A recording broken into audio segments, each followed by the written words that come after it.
I hope everyone's doing well today. Well, make no mistake about it, we are living in the last days. How close are we to the end of days? We can't know the day or hour, but we can know the season. Now, you're not going to want to miss the rest of this. I'm going to walk you through the scriptures that perfectly project our day and age. In doing so, we're going to see just how close we are to the end of this time. Let's set the stage by looking at what has clearly happened already and how it sets up the next chapter of our history. Okay, so one prophecy that's been fulfilled is the cornerstone of all prophecy about end times, and this is the restoration of the nation of Israel. This was a repeated theme of the prophets, and without this having happened, the second coming would be well into the future. This prophecy has obviously been fulfilled against all odds and against every pogrom carried out against the Jews and the Holocaust itself. Now, the devil worked hard throughout history to kill off the Jewish people, hoping against hope that he could foil God's plan and change his bleak future.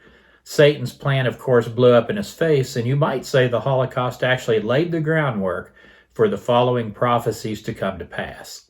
In Luke it says, "And they, being the Israelis, shall fall by the edge of the sword and shall be led away captive into all nations, and Jerusalem will be trodden down by the Gentiles until the time of the Gentiles is fulfilled."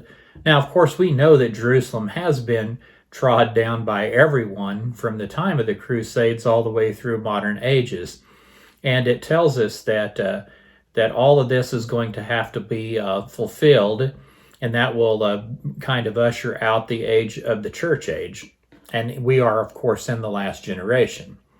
Now, in Amos chapter 9, starting at verse 13, it says, "I will bring again the captive people of Israel, and they shall build the waste cities and inhabit them.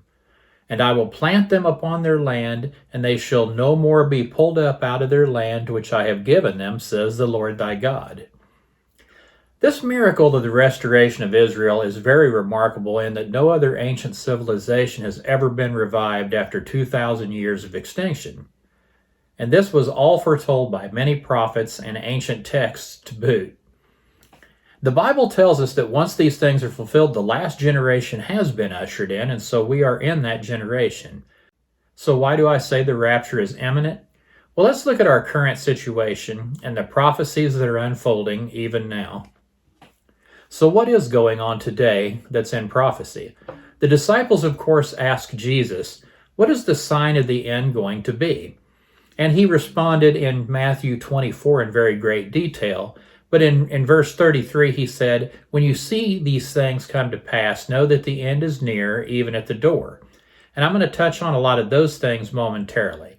Just because Israel has been restored by the will of God doesn't mean her enemies are going to be happy about it. Check out what the prophet Zechariah had to say about this. In Zechariah 12:3 it says, "Behold, I will make Jerusalem a cup of trembling unto all the people around it. In that day I will make Jerusalem a burdensome stone for all people." Boy, has that ever happened. "All that burden themselves with it shall be destroyed," even as has already happened in the wars we see brought against her by her neighbors ever since 56 and 67. And this started out that, everybody was gathering against her, but it says, "Even so, all the people of the earth will be gathered together against her." And this started out with just the Middle East. But this hatred for Israel seems to have spread like wildfire. We see it today. Just ask the squad in Congress how they feel about Israel. Many people, even in the United States, are turning against Israel. And this, of course, isn't a good idea. "And it shall come to pass in the last days that I will destroy all the nations that will come against Israel." And, of course, in the Battle of Armageddon, all of these nations are going to be utterly destroyed. So we certainly see these things happening in the time that we live, as far as it goes with people hating Israel, hating Jerusalem. And this has been very prominent in the news for a long time. Israel and the Middle Eastern dilemma has eaten up a lot of newsreel over the last several years. But what's going on in the rest of the world that's fulfilling prophecy? Well, in 2 Timothy 3, it says, "In the last days perilous times will come. Men will be lovers themselves. They're going to be blasphemous, unthankful, unholy, and lack natural affection. They're going to despise people that are good. They're going to love pleasure more than God." And isn't this a very accurate description of the world in which we live? I would certainly say so. In 2 Peter, it says there's going to be false prophets and false teachers among us that's going to bring in destructive heresies, denying the Lord that bought them. Many people's going to follow the destructive ways, and they're going to use greed to exploit people with deceptive words. And we can see already, even in the prosperity gospel and the different kind of heresies that have been brought out in recent years, there's a lot of things that sound a lot like Christianity, but indeed really aren't. And 2 Peter 3 says, knowing this, that in the last days scoffers will come, walking after their own lusts, saying, where is the promise of his coming? For since our fathers died, all things continue as they were since the beginning of creation. Once people become convinced that Jesus isn't going to return, some obvious things are going to happen. 1 Timothy 4, now the Spirit speaks expressly in the last days, some shall depart from the faith, giving heed to seducing spirits and doctrines of devils, speaking lies and hypocrisy, having their conscience seared with a hot iron. And boy, there has never been a time when people could commit such heinous evil acts and not have even a hint of remorse. We've seen that recently in some of the shootings at grade schools, in the grocery store up in Buffalo. It's horrible. These people could just walk into these places and take life without any remorse, without any thought, in a very sociopathic type of a way. And it's because their conscience has been seared with a hot iron.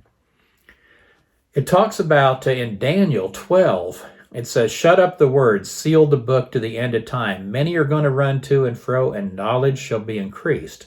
Never have we seen an increase in knowledge like we've seen over the last few years with the advent of the computers and the smaller microchips. Knowledge now is being increased to the degree that the amount of knowledge in the world is doubling like every 18 months. In Daniel's day, the amount of knowledge in the world, it never increased for the longest time. For centuries, it went on exactly the same. And oh yeah, you've probably noticed people are definitely going to and fro. They couldn't have done that in Daniel's day. People didn't go more than 20 miles from their birthplace in their entire life, generally. But people today, they can travel all over the place, and they certainly are going to and fro. In Mark 13, it says that you shall hear of wars and rumors of wars, and nation shall rise against nation, and kingdom against kingdom. And there will be earthquakes in divers places, and famines and troubles, and these are the beginning of sorrows. My goodness, all of this stuff is very much happening. Of course, we see Russia has invaded Ukraine, and this may evolve into a more dynamic war. There's going to be earthquakes in divers places. You can go on the USGS, the geological site. You can see that there was 4 major earthquakes just yesterday. There's earthquakes all over the world, everywhere, going on all the time. But more than that, what about the famine that's been predicted by the World Economic Forum for this year, that without Russia and Ukraine's crops, it's going to be horrible. There's going to be a lot of people starved. This is a horrible prophecy that we're very likely going to see come to pass this year. Has there been famines before? Of course there has, but not probably to the degree that we're about to see. And what about pestilence? We've seen we saw the COVID-19. We're seeing monkeypox. We're seeing all these different kinds of pestilences coming up on the earth. And it seems like as soon as man kind of figures out how to get around the HIV, then something else comes, and then something else comes. And it's one pestilence after another. And troubles, oh my goodness. We have nothing but troubles in this world, it seems like, and things just keep getting worse. Matthew 24:7 says the exact same thing. Luke 21:10, it says the same thing. This is some of the most prominent scriptures. Nation rising against nation, kingdom against kingdom, great earthquakes, famines, and pestilences. These are repeated in all of the Gospels. But before all of these, they're going to lay their hands on you and persecute you and deliver you up. And this meaning Christians. Christians are going to be persecuted in the last days. As we see happening in a lot of countries, especially in China and the Middle East, you see that being a Christian can be a very dangerous thing. And it's becoming more and more dangerous even in the United States. It's coming to a point where a Christian can't say what they want to say, and they can't live like they want to live. If you're a baker, you may not be able to bake cakes for who you want to bake cakes for. And so Luke 17 tells us, as it was in the day of Noah, it's going to also be in the last days before Jesus comes. And what the Bible says about the days of Noah was that people were acting just like people are acting today. Well, I'm going to go ahead and wrap this part up.